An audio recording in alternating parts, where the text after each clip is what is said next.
The galactic community hub always smelled faintly of disinfectant and diplomatic anxiety, the kind of place where conversations floated like feathers until a bureaucrat pinned them to a form. Marcus Hale didn't mind.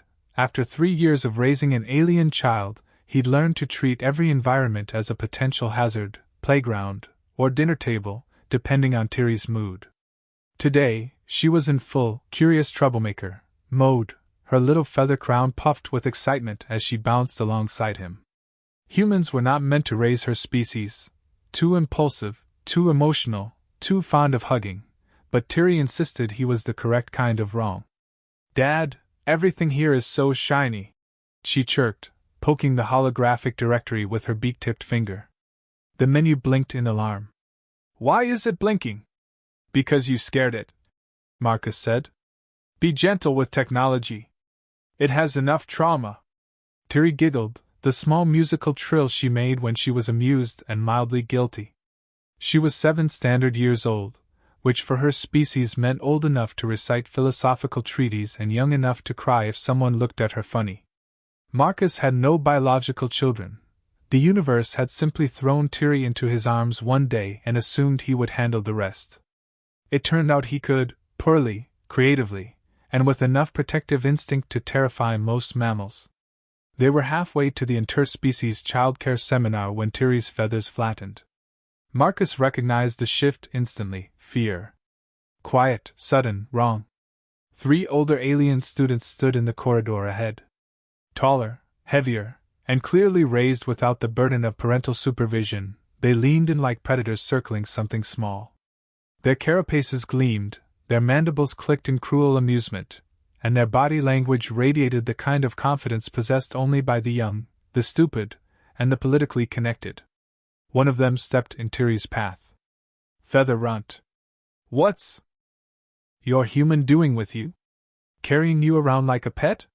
His voice rasped with a smugness Marcus already hated. Tiri tried to step back, but another blocked her.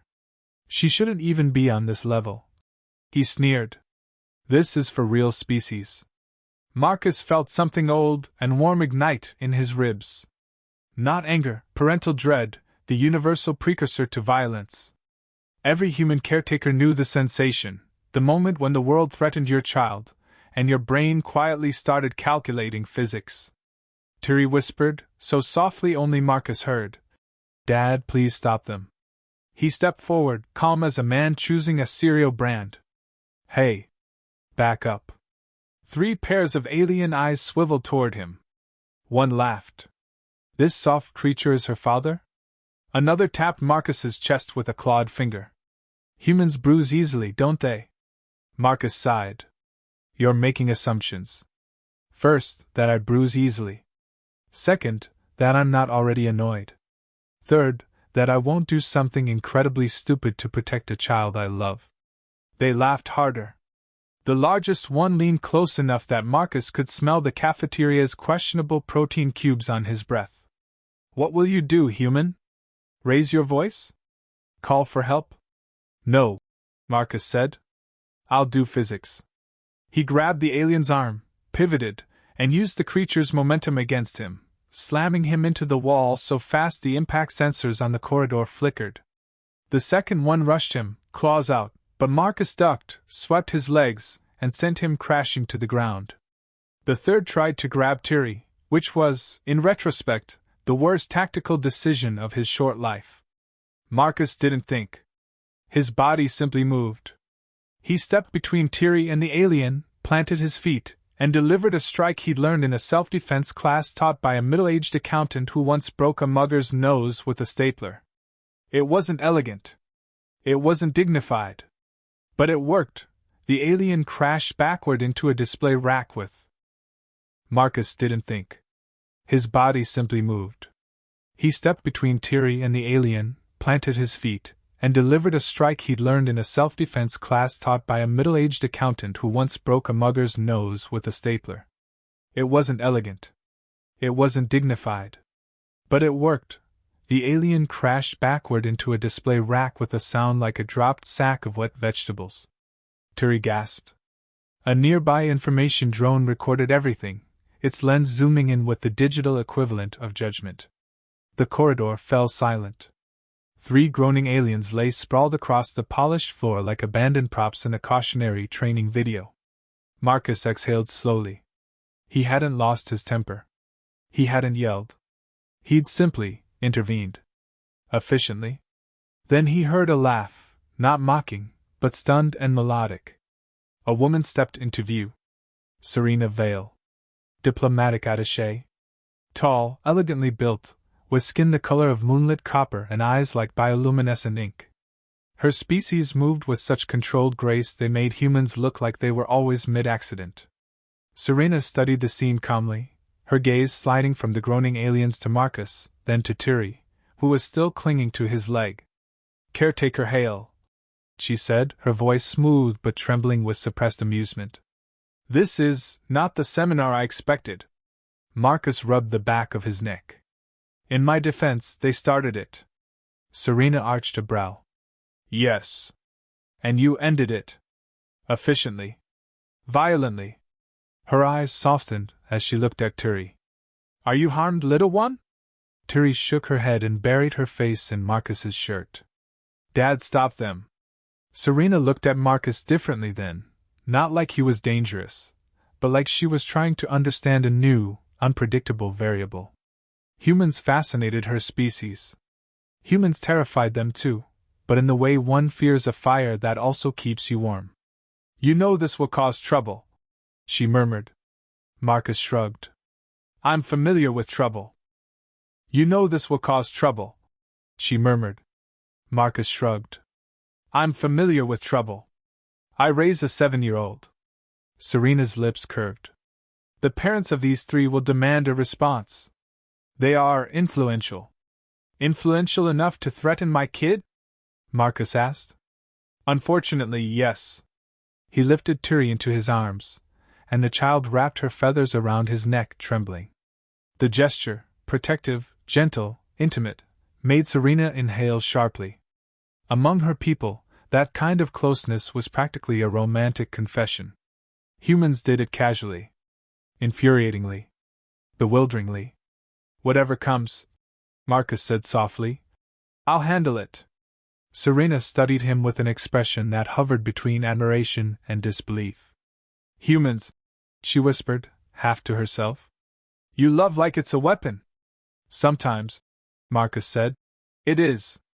Behind them, the drone beeped ominously as it transmitted the footage to the hub's central authority. Somewhere deep within the building, alarms began to blink. And in the quiet of the corridor, Tiri whispered into his shoulder. "Dad, what's going to happen now?" Marcus swallowed. "Trouble, sweetheart. Big trouble." Serena nodded gravely. "And a delegation. Definitely a delegation." The way she said it made Marcus shiver. Not from fear, but from the beginning of something he didn't yet understand.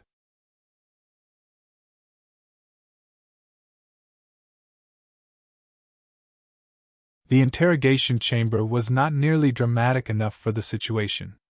Marcus had expected iron restraints, armed guards, maybe a stern hologram chanting legal articles at him. Instead, the Galactic Community Hub ushered him into a circular conference room that looked more like a meditation lounge designed by someone who had never experienced stress. Soft lights glowed from the walls. Cushioned seats floated an inch above the floor. A bowl of nutrient crackers sat in the center, as if violence could be soothed with snacks. Tiri sat on Marcus's knee, refusing to be moved. Her feathers were still puffed like she was prepared to fight an entire Senate.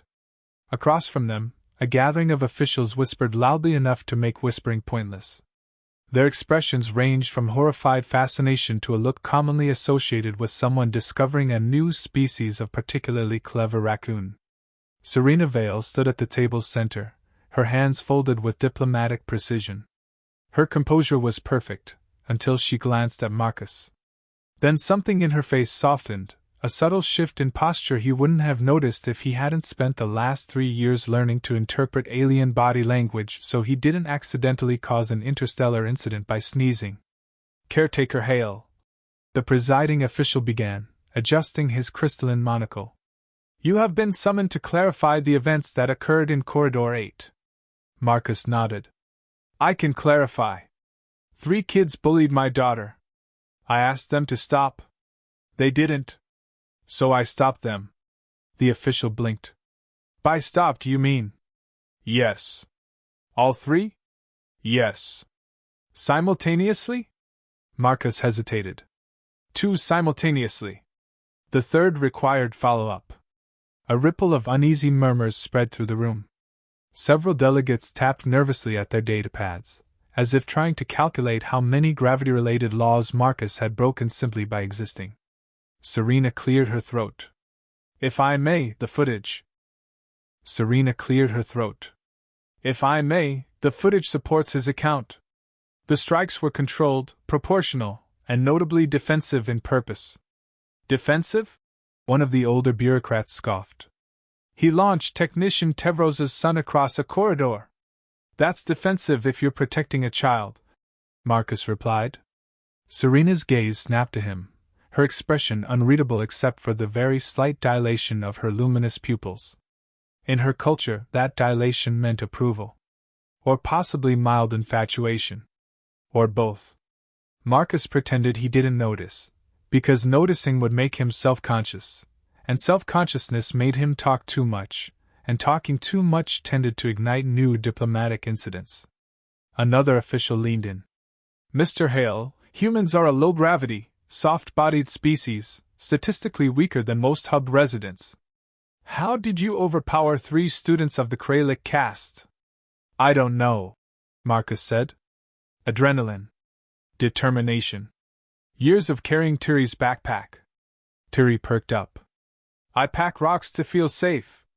Every official in the room turned slowly toward her.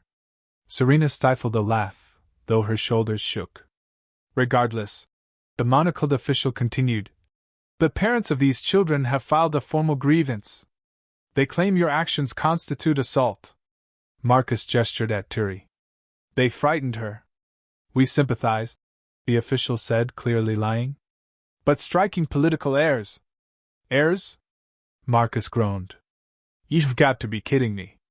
Serena stepped forward, her composure sharpening like a blade. For context, Caretaker Hale was escorting his daughter to an educational workshop at the hub. The Kralik students intercepted them. They cornered the child. It is documented. And yet, said a tall representative with a serpentine neck, humans typically vocalize distress, not engage in violent reprisal. That's not accurate, Marcus said. You clearly haven't seen a human parent in a playground altercation. Serena bit the inside of her lip, fighting a smile she absolutely did not want anyone to see. Another delegate, this one feathered and brittle-looking, leaned forward. We are attempting to determine if humans are inherently unstable or merely excessively reactive. Marcus raised an eyebrow. Reactive sounds right. Especially around kids. Human emotional volatility, the delegate declared, is a diplomatic liability. Human loyalty, Serena countered firmly, is a diplomatic asset. The room snapped to silence. Marcus blinked. He wasn't used to anyone, let alone a high-ranking alien with bone-sculpted elegance, defending him so fiercely. Serena continued, her voice steady but edged with something dangerously close to passion. Humans are unpredictable, yes. But unpredictability is not a crime. In fact, it often prevents larger conflicts. Caretaker Hale intervened before the situation escalated. One of the officials frowned. It did escalate. 3 minors sustained injuries. Serena didn't falter. Had Hale not intervened, a cross-species child might have been psychologically or physically harmed. The incident was contained. Efficiently. She paused, glancing at Marcus with a look that warmed his entire nervous system. And with remarkable restraint. Marcus blinked. Restraint? I threw a kid. You threw him softly, Serena said. There was nothing soft about that, one delegate muttered. I landed him on padded flooring, Marcus argued. Serena added. And with rotational guidance. Marcus stared. Rotational what? It was elegant, she said quietly. He felt heat creep up his neck. Serena Vale had just complimented his emergency dad fu. This was not normal. This was dangerously close to flirting, at least in alien body language terms. He needed to breathe. Possibly hydrate. Before he could gather his thoughts, Tiri climbed onto the table, planting her little feet in the exact center of the diplomatic conference seal. "Stop blaming my dad," she declared, her feathers flaring so brightly they reflected on the glass walls. "He protects me because he loves me. Humans love hard. That's what makes them strong." Every official froze. Serena's pupils widened in astonishment, and something else, something soft, intimate, and not at all bureaucratic. Marcus lifted Tiri back into his lap. "Okay, sweetheart. Maybe don't yell at government officials." Tiri folded her arms. "They yelled first. I didn't hear any yelling. They yelled in their hearts." Serena actually laughed, a sound like a small bell carried by wind, and the officials shuddered collectively, as though love and humor in the same room violated several treaties. The presiding official pinched the bridge of his nose. "This situation has spiraled beyond internal handling. Given the political rank of the injured parties, their parents have invoked formal delegation rights." Marcus groaned. "What does that mean?" Serena drew a small breath, her voice low. "It means their families are coming. Personally." "Why?" Marcus asked. Serena met his gaze, her eyes shimmering with a mix of warning and something dangerously protective. "Because in their culture, defeating someone's children is equivalent to challenging the parents." Marcus stared at her. "You're telling me I accidentally picked a fight with 3 families?" Her lips parted in a breath that was half sympathy, half awe. "Yes. And they will expect a response rooted in honor." Marcus swallowed. "What kind of response?" Serena lowered her voice, stepping close, so close her scent brushed the air between them. "The kind," she whispered, "that may change your life. Or end it." Tiri tightened her grip around Marcus's arm. The doors slid open with a ceremonial chime. The delegation had arrived. The delegation arrived before dawn, which would have been impressive if anyone on this dusty frontier station actually knew what dawn looked like. The artificial lights flicked from deep blue to sterile white, and that counted as morning, the kind of morning that felt like it wanted to interrogate your life choices. Jonas woke up with a stiff back, a bruised shoulder, and a kid who'd fallen asleep half on top of him like a starfish claiming territory. Myra's tendrils were wrapped around his arm for warmth, which would have been sweet if not for the faint electric tickle every time she dreamed too hard. He shifted carefully, trying not to disturb either of them. He failed miserably. Myra jolted awake with that soft trill her species used when startled, followed by the groggy, half-amused mutter humans used when they regretted being alive before coffee. The kid blinked up at him, still groggy, still trusting, still convinced he was some impossible mix of guardian and comic relief. And for a half-second, Jonas thought, maybe this strange little arrangement is actually working. Then the station alarms chimed, 3 polite tones, as if announcing the arrival of distant doom with customer service enthusiasm. Myra stiffened immediately. Jonas groaned. The kid asked if the alarms meant breakfast. The delegation wasn't the usual local patrol. Their insignias were polished, their posture painfully official, and their expressions the universal bureaucratic blend of suspicion and self-importance. They marched into the communal hub in a triangular formation, the kind used by people who wanted everyone to know they practiced marching.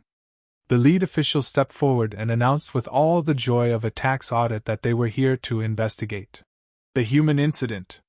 Jonas sighed internally. The fight. The 3 aliens who'd tried to drag the kid away yesterday. The way he'd stepped in without thinking and ended up tossing them like sandbags. He hadn't meant to humiliate anybody. It just happened that humans, compared to certain brittle-boned species, were built like bipedal sledgehammers. Myra had tried to explain that to the authorities, but apparently the words, "He only knocked them out a little," didn't comfort anyone.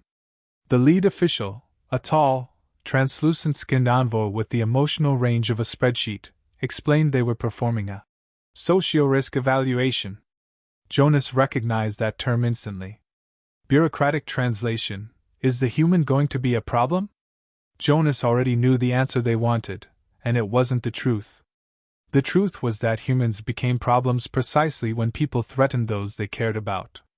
That wasn't a flaw, it was biology mixed with sentiment mixed with the impossible need to protect what little you could hold. Try telling that to a delegation who believed emotion was a structural hazard. Mira stood closer to Jonas than protocol would allow.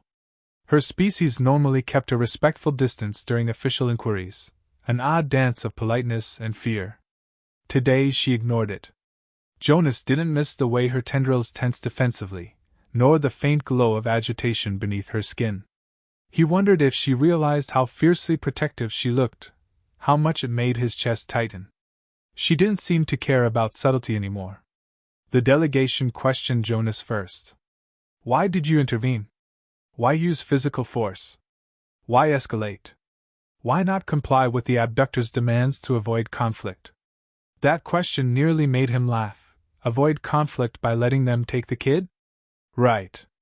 Very reasonable. Jonas answered carefully, calmly, with the kind of restraint only a man who'd had to deal with several security supervisors could muster. His voice stayed steady, but underneath, the old human anger simmered. Not rage. Conviction. When they questioned Mira, things became complicated. She defended him passionately, too passionately for diplomatic norms. Every time they implied Jonas was dangerous, Mira corrected them sharply. Every time they suggested he endangered her child, she nearly snapped. And every time they tried to corner her on her attachment, she visibly flustered. The delegation noticed. Jonas noticed. The whole damn station probably noticed. One of the officials took an uncomfortable interest in her phrasing. Mira insisted Jonas acted as protector, that he safeguarded their household, that the child responded to him in primary guardian patterns. The official noted that humans form fast bonds. Mira countered that her species did too, they were simply better at pretending otherwise. Jonas tried to keep a straight face, even as the argument took on the undertones of a couple defending their weird relationship in front of in-laws who disliked them both. The kid, meanwhile, wandered to Jonas's side and clung to his pant leg. That did not help. At all. The delegation concluded the questioning with a request that made Myra's eyes sharpen. They wanted to observe human behavioral tendencies in domestic settings. In other words, the aliens wanted to inspect their home life. Jonas didn't like the phrasing. Mira liked it even less. Her voice went dangerously soft when she asked what exactly they planned to evaluate. The official explained blandly that human caretaking, bonding structures, and potential territorial aggression needed assessment. The kid whispered to Jonas, asking what territorial meant. Jonas whispered back that it was when adults pretended not to be jealous but absolutely were. Mira overheard and elbowed him lightly. He pretended it didn't make him smile. The delegation followed them back to the apartment, taking notes on everything, the seating layout, the shared meals, the way the kid kept tugging Jonas forward like he belonged there, the fact that Myra's personal belongings and Jonas's spare items were gradually merging in subtle domestic chaos. The representatives watched Mira and Jonas interact, mutually orbiting each other. With attention they both tried and failed to conceal. The delegation scribbled down observations like proximal comfort displays and reciprocal deferral behavior, which was a bureaucratic way of saying these two clearly cared about each other but hadn't figured out what to do with it. At one point, the kid tripped. Jonas caught them immediately. Myra's relief was so palpable that the delegation actually paused their note-taking. The moment lingered too long, too warm, too revealing. Myra's tendrils brushed Jonas's arm, a gesture loaded with meaning in her culture, a sign of trust, intimacy, and claim. Jonas pretended he didn't know that. He knew exactly what it meant. The delegation's final verdict would come later, but their silence during departure told Jonas everything. They'd seen the truth. He wasn't just some dangerous human. He was part of something, this strange, mismatched little family growing in the cracks of a forgotten station. Something the galaxy didn't understand but couldn't ignore. When the doors sealed behind the officials, Mira exhaled shakily. Jonas leaned against the wall, rubbing his face. They locked eyes, both exhausted, both aware something had shifted. She stepped closer. Too close. Just close enough to make his pulse pick up. "You handled that better than I expected," she murmured. Jonas smiled tiredly. "And you defended me harder than I deserved." Her voice softened, almost playful, almost vulnerable. "Luckily for you, I decide what you deserve." The kid wedged them apart with cheerful obliviousness, demanding lunch. And just like that, the spell broke, yet remained, waiting. The station never truly slept, but that night it felt like it did. The corridors quieted, the lights dimmed into a twilight glow, and the air hummed with that faint mechanical heartbeat only frontier habitats had, the sound of a lonely place pretending to be a world. Jonas couldn't settle. Mira couldn't either. The kid dropped off instantly, exhausted from the chaos of inspections and questions and all the strange adults asking why their human guardian displayed affectionate dominance patterns.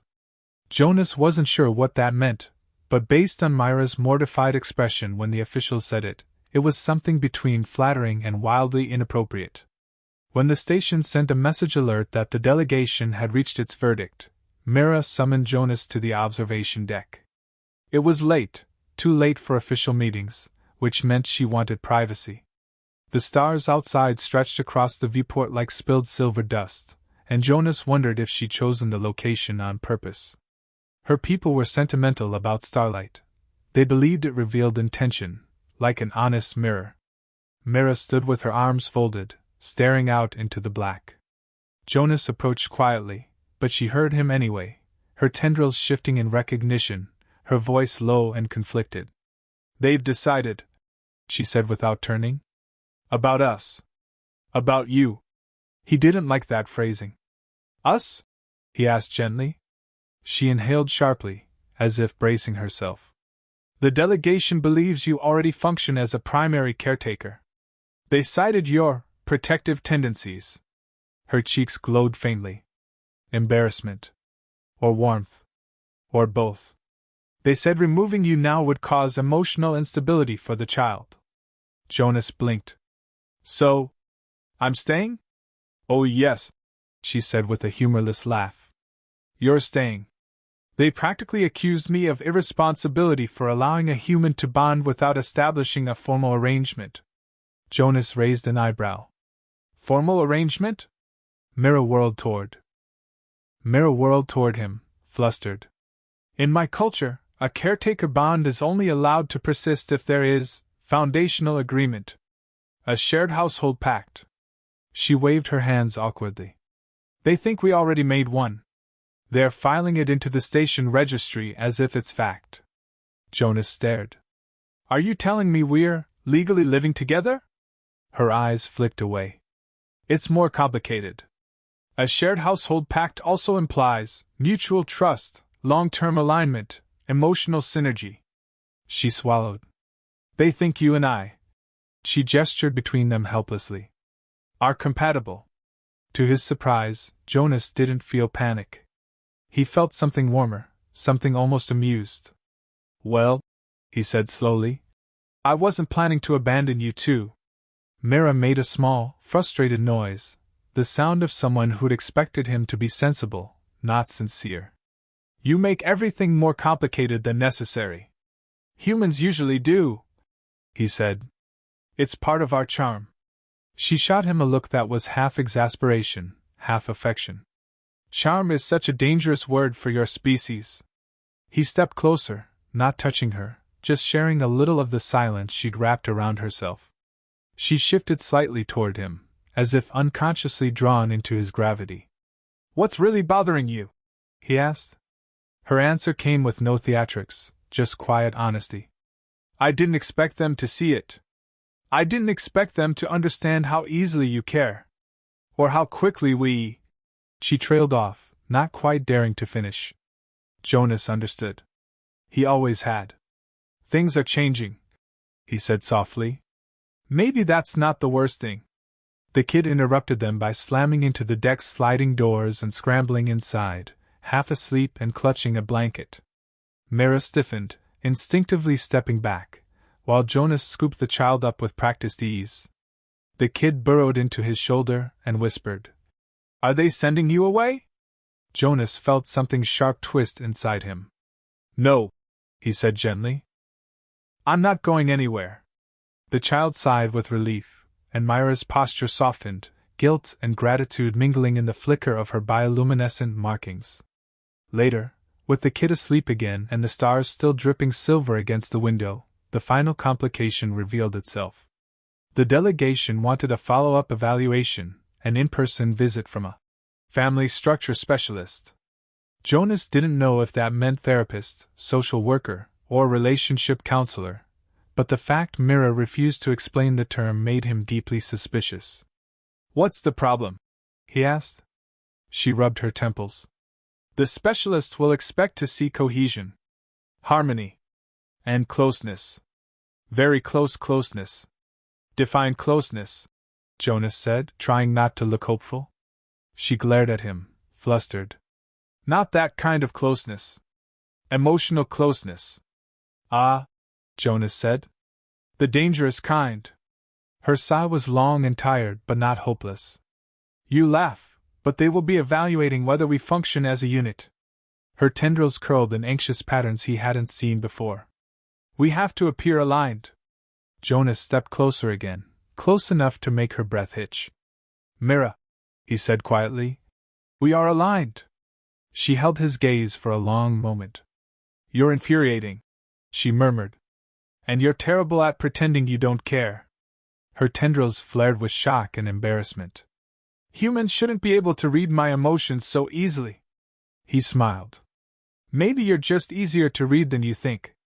The silence between them thickened, warm and charged. Her eyes dropped briefly to his mouth, then flicked away in a panic. He pretended not to notice, for her sake and his own. This wasn't a moment to push. It was a moment to understand. "What do we do now?" she whispered. He answered honestly. "We keep going. We take care of the kid. We take care of each other. And when the specialist arrives," his voice softened into something dangerously sincere, "we just tell them the truth." She blinked. "Which truth?" "That whatever this is, it's real." The words hung in the air between them, soft and irreversible. Myra's eyes glimmered, her voice barely a breath. "Jonas, if you keep saying things like that, I won't be able to pretend anymore." "Good," he said gently. "I'm tired of pretending too." The kid stirred again, pulling their attention back to the sleeping bundle Jonas still carried. Mira reached out instinctively, brushing a tendril against Jonas's hand. Not quite touching, but close. Close enough to say what she couldn't voice yet. Close enough to mean everything. Outside, the stars shone indifferently, cold and ancient. But inside that small, mismatched little family, human, alien, and child, something warm had taken root. Something stubborn. Something unmistakably human. Something the galaxy would have to reckon with. Human chaos. Alien tenderness. A caretaker who fought 3 aliens without hesitation. A mother who discovered humans were far more dangerous to her heart than to her safety. And a delegation that had no idea what they had just approved into existence. A beginning. Not an ending.